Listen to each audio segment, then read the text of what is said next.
Now I know what you're thinking. This is some strange, empty garage, and I've made a makeshift wall of games, and yeah, I have, but it's still time for Best of Board Game Geek.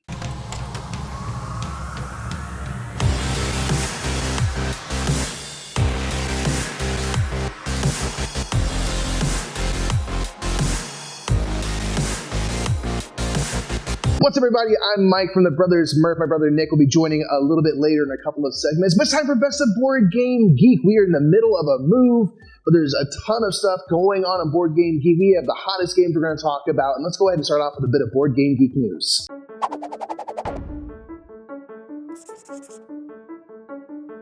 I'm in the exact same place as Mike. Don't at me in the comments and say I'm in a different location. I'm clearly in the exact same place as Mike. And also ignore the fact that the sound in here is probably terrible. But nonetheless, we're going to have a little bit of a news update. And that is me for the BGG store. We love to have a BGG store update if we can. They have these really great new Hawaiian shirts, which were all over BGG Spring, which is super, super fun.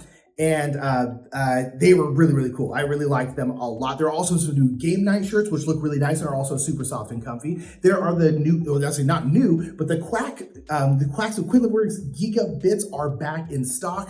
Hurrah, let's go. I love those Geek Up Bits. They're super, super good. There's a whole bunch of new promos, a whole bunch of new stuff. Make sure to check out the BGG store update. And I'm in the exact same location as Mike, obviously. The 18th annual Golden Geek Awards have happened, and we have a list of winners.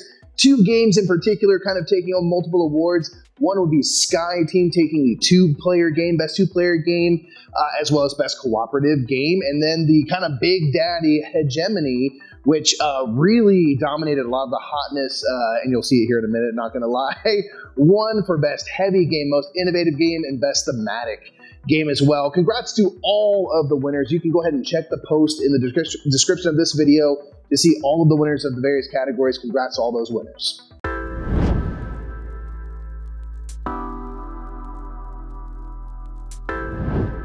That's right, it's time for the hottest games of the month. These are the games that everyone has been clicking on, rating, talking about right here on Board Game Geek. Number 10, as I mentioned, won a bunch of awards at the Golden Geek. This is Hegemony. This is a game where you are all playing different factions, trying to, I guess, run a country, run an economy. You have like kind of the capitalists and the state running things, and everyone's trying to kind of get their, the people they represent ahead in life. There are really tough decisions that you have to make. Like figuring out how to subsidize healthcare for people if you do that, and you are trying to lead your class to victory, as the subtitle will say.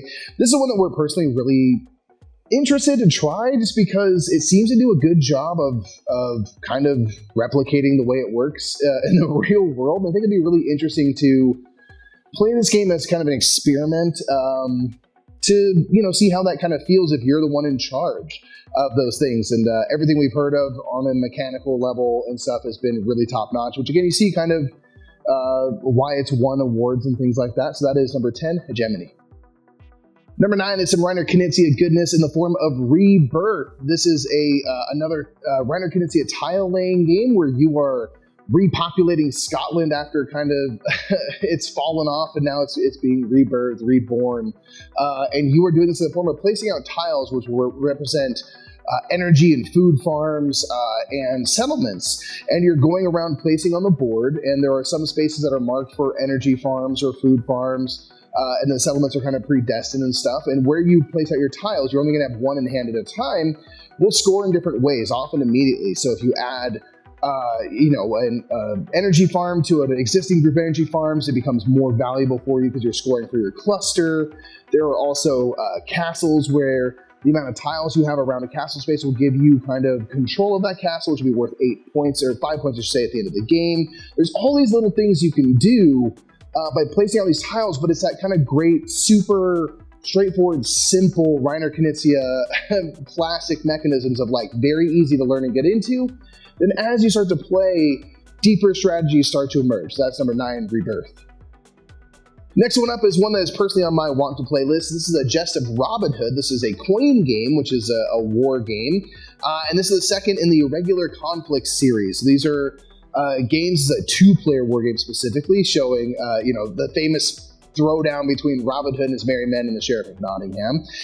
And this is a coin game aimed at bringing people kind of into wargaming, making it a little bit easier to access. This game takes about an hour to play, so it's quicker than some of the other war games. Certainly some can get very long and very complex. This is aimed a little bit kind of at, making it a little bit easier of an entry point in a story that we all kind of know. And that's something that makes me really personally excited to try this game, is that I grew up watching Robin Hood and things like this. Is a story that we all kind of have some familiarity with. And so I think it's really cool to have that be the setting for this game that kind of represents a larger system of games. So it's one I personally am very excited to try. It looks beautiful, and just can't wait to hop into it. Next up is a game that looks to be very much in its Euro-y goodness. This is Stupor Mundi. This is a game where you are all kind of vassals of the king, trying to build up and kind of be the most prosperous in this time of great growth in culture and cultivation and things like that. So this is a game where you are building up castles and things and appointing different buildings that are going to give you all sorts of, I think, kind of, passive incomes and kind of engine building goodness there in the Mediterranean. So I say it feels very and looks very kind of classic Euro game, which is like right up my alley. This is definitely one that I want to find out more of. It's really beautiful, these kind of cool 3D castle pieces and things like that. And I believe with like really kind of clever card action selection mechanism at the center of it. So definitely want to find out more about this. Stupor Mundi. Number 6 is actually right here behind me, but I haven't played it yet. This is Skyrise. This is a game, kind of an area control game, a redo of an older game, where you are placing out these different buildings and stuff as a way to kind of bid and get your stuff out onto the board in ways that'll be advantageous to you. So this is one that, like, when they first announced it and showed the really deluxeified version, all the different kind of individual molds on the buildings and stuff, looks very, very cool. But ultimately seems like a game that is, not too crazy to get into, which is something that more and more these days is like a young a parent to a young person. Games that are not super long are always intriguing. So this is one that I really want to get into. I just really like the different kind of heights of buildings as ways to easily kind of tell who's bidding what and things like that. I thought it was kind of a really clever thing. So want to try Skyrise, and it looks just like a beaut of a production. Number 5 is Ironwood. This is a 2-player asymmetric kind of skirmish battling game where you are either I think it's the Iron Clan versus the Woodwalkers. And one thing that's like really cool out the gate is if you're the Iron Clan folks, like all of your pieces are metal, and if you're the Woodwalkers, your pieces are made of wood, which is just like a delicious touch that doesn't actually affect gameplay, but it's very cool. And in this game, you're kind of vying for control over the map and trying to achieve your individual goal first. And the Woodwalkers are kind of in between on the wood spaces, and the Iron folk are in these kind of cities and things and trying to build these great forges. So this is kind of that classic 2-player asymmetric. You have your own way of kind of achieving your goals and fighting it out over the lands. A couple like things that are really cool is like the way the cards work. They go together. Each clan, it kind of puts all the iconography next to each other so you can quickly settle out who's winning a conflict and things like that. Just a really cool production and asymmetric kind of skirmishes, trying to figure out how do I be strategic with my abilities and exploit those as best I can is always going to create intriguing gameplay. Number 4 is right above me here. It's Slay the Spire, the board game. I wish all of the hotness was around me, but that would be impossible since some don't exist. But this one does. Slay the Spire, the board game, is a board game adaptation of the very popular Slay the Spire video game, which is now getting into people's hands, which I think is why it's reappeared on the hotness. This is a one where it takes what is normally a solo video game experience and makes it a cooperative game where you can play as the various characters from Slay the Spire. You can all work together at once, and you can even kind of chain together your actions where I might do an attack on one of the baddies, make them vulnerable, which makes a person's attack hit harder, but then the next player can then do an attack on that same person and kind of make use of the vulnerability that I put on them. So it has this kind of like very nice volleyball where you're setting up so the other players can spike it and really working together to think of like, what's the most, how can we maximize this to the best of our ability? Which feels really cool and really different from a video game.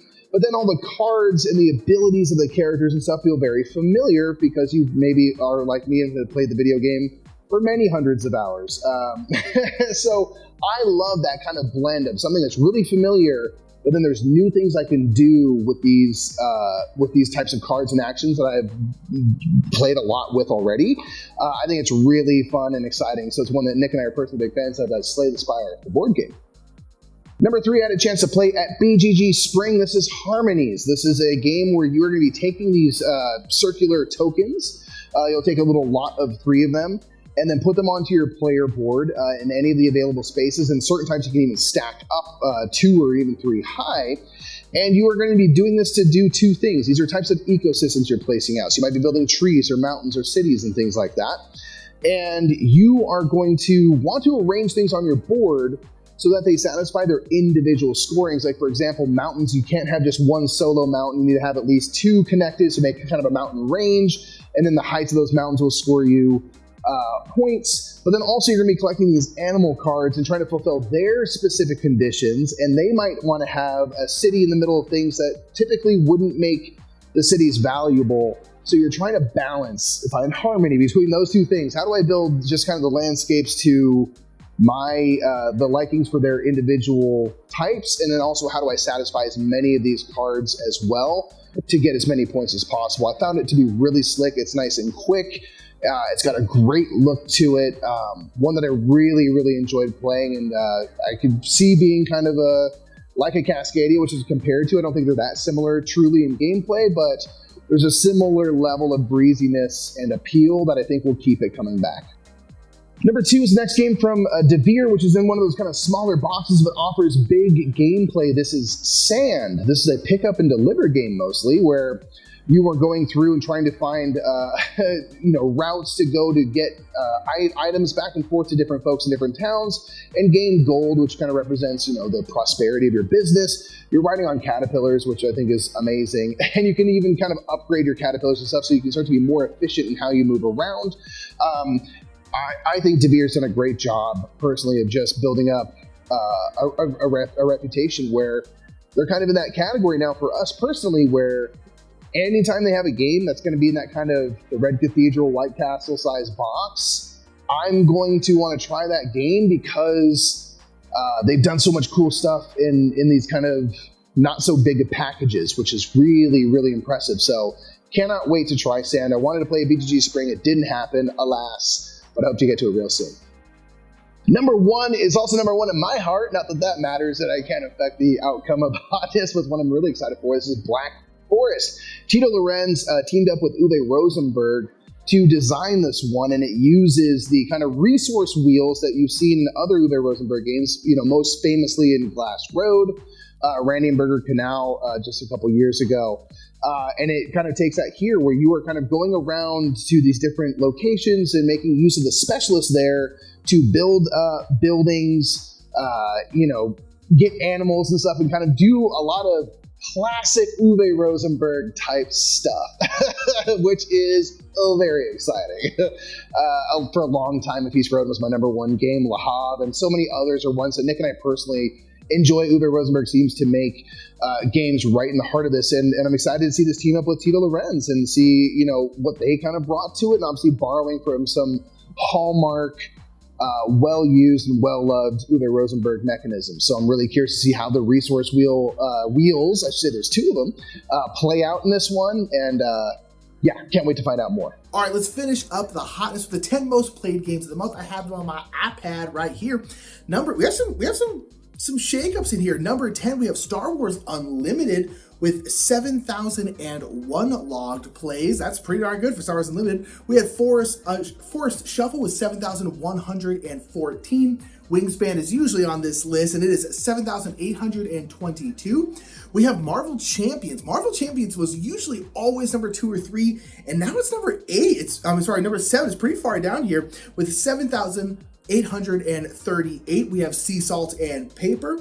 which has 8,036 plays. We have Sky Team, which is usually here now. We have 8,176. We have Terraforming Mars, which is now on BGA, so it's probably going to be here for a while. This is 8,368. Azul is number 3 with 8,473. Number 1 is not Arc Nova. Arc Nova is number 2 for the first time in many months with 11,679. And what beat it? That is the new Harmonies. Harmonies has 12,990 plays. So what is that? That's 1,300 more basically than Arc Nova, and Arc Nova is about 3,000 more than Azul at number 3. So those two are absolutely higher. And wow, something finally beat out Arc Nova. Ever since Arc Nova hit BGA, it's been number 1, just stamped there, number 1 for months and months now. Now Harmony's number 1. We'll see if it can hold that spot. And let's go ahead and get into some Murph picks. My Murph pick for the last month is quite simply BGG Spring. Nick and I got a chance to go. We try to make it to both BGG Spring and BGG Con in the fall each year. This spring was particularly special because Jeff and Jamie from Foster the Meeple, Jamie you see doing these solo mode plays here on BoardGameGeek. They were there and we got to spend a ton of time with them. Ilya and Tyler from Cabre Studios were there and we got to spend a ton of time with them. Mick and Starla and Grant from Our Family Plays Games were there, who you of course also see out right here on BoardGameGeek. And the whole BoardGameGeek extended family was in attendance. It was such a fun time. It was just so relaxed and something that we, with busy lives and things, just come to appreciate more and more is a nice, relaxed week where all you got to do is play as many games as possible, enjoy yourself as much as possible, and have delicious food in between each of those games or sometimes during those games. It was really such a fun time. They put on a heck of a con, and they're not paying me to say that. I promise you. It is something that we genuinely look forward to twice a year. They're 2 of the best weeks we have every year. Still in the same place as Mike, my Murph pick is going to be from Dana Longley, who talked about quick solo games. Had a great geek list about some quick solo filler games, which I thought was a really interesting list because of the fact that it's sometimes you have 10 minutes on your lunch break. You just want to knock out a quick game. So a nice quick solo game is a really great list. There are some really great ones like Acropolis. There's the Baseball Highlights Rollin' Right on here, which I have not played, but I've heard is good. And it's good to know it's got a really nice little solo game. I usually like to play Onirim as my quick filler solo game, but it was really cool to have a whole list dedicated to this exact, just singular topic, not even just solo games, but specifically solo filler games. I thought was a really cool concept, a really cool idea by Dana. And make sure to check out this list because there's a lot of really great options in there. If you have a quick lunch break, you want to bring something with you, I don't know, to the park, or maybe you're at an airport, you want something quick, you can play, maybe not a huge footprint as well. And that's a really great list. So thank you, Dana. That's an awesome list. And to bring it all home here, before we get out of here, I'm going to tell you about my favorite game that I played of the month, and indeed was during BGG Spring that I played it. This was Cuba Libre. This was my first ever coin game, war game in general. And I have been curious for a while to try a proper war game and to see, how I like it. And if it's too aggressive or whatever, and I actually thoroughly enjoyed myself. I enjoyed myself so much I played it twice during BGG Spring. It's not a super short game, so it was really quite an investment of time. But I had so much fun playing this game because of how much intrigue it gives you. You're playing these different sides of this massive conflict that happened in Cuba with Castro, the rise of Castro. And in the first game I played, as Castro, and other players are playing as the Directorio, the kind of students and stuff. The syndicate is just trying to open casinos, and then the government who's trying to, of course, push down these people trying to rise up and stuff. So it was really fun with a really kind of simple action selection system at the center of it, which I thought was really cool. But so much stuff to think about and so much strategy to employ. I thought it was really great. I really enjoyed it. I played as a syndicate in my second game. I won both games. That might be the only 2 times I ever win that game. So probably I'm just best to retire as whatever champion I think I might be. But it was really, really fun. I'm really glad that I gave it a shot because now I want to try some other coin games and see how I like those. So that was really, really cool. So that's my pick for the best game of the month. Let me know yours in the comments below. The next time we see us doing Best of BGG will be in our new location. So thanks for dealing with my little makeshift rig right here. And you saw Nick in the new location as well. And we'll catch y'all next month.